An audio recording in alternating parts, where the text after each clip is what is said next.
নমস্কার বন্ধুরা, আজ আমরা আলোচনা করব তৃতীয় শ্রেণীর প্রশ্নসঙ্গী থেকে বাংলার ২ নম্বর স্কুলের প্রশ্ন উত্তর নিয়ে। তো চলো ভিডিওটি শুরু করা যাক। দেখো, প্রথম প্রশ্নে আছে সারাদিন কবিতাটি কবির নাম সহ ৮ লাইন মুখস্থ লেখো। তো চলো দেখে নিই।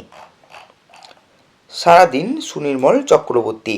সারাদিন ভালো লাগে নানা ছবি আঁকতে, খাতার পাতায় চাই মনখানা রাখতে, হিজিবিজি ভাবনারা মনে আসে যখনই, ছবি হয়ে খাতাটাই রয়ে যায় তখনই। ২ নম্বর আছে এলোমেলো বর্ণগুলি সাজিয়ে নতুন শব্দ তৈরি করো। তো কয়ের উত্তর হবে হিজিবিজি, ক্ষয়ের উত্তর হবে প্রতারিত, গয়ের উত্তর হবে অন্যরকম এবং ঘয়ের উত্তর হবে সবসময়। ৩ নম্বর প্রশ্ন আছে শূন্যস্থান পূরণ করো, যে কোনো 4টি। দেখো, কয়ের উত্তর হবে আমার বাবা তিনি, মানুষ ছাড়া আর কি হবেন। ক্ষয়ের উত্তর হবে সংস্কৃতে দিদিমণি নাম রেখেছেন নদী মাতৃকা। গয়ের উত্তর হবে নানা রঙের কুড়ি থেকে হয় নানা রঙের ফুল। এরপরে প্রশ্ন ঘয়ের উত্তর হবে সে ছিল বড় সুখের দিন।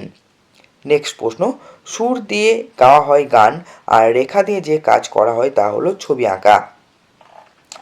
এখন আমরা চলে আসবো 4-এর বর্ণ বিশ্লেষণ করো এই প্রশ্নটিতে। প্রথমে দেখো পারিশ্রমিক এবং অনেকক্ষণ। তো বর্ণ বিশ্লেষণগুলি তোমরা ভিডিওটি পজ করে দেখে নেবে।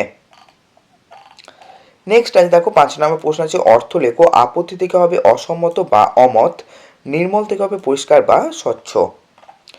6 নম্বর আছে দুটি করে সমার্থক শব্দ লেখো। প্রথমে আছে জল, জল থেকে হবে বাড়ি, সলিল, আর গজ থেকে হবে হাতি, মাতঙ্গ।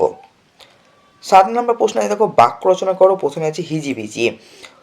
ছোট শিশুটি খাতার পাতায় হিজিবিজি কেটেছে। এরপর আছে হনহনিয়ে।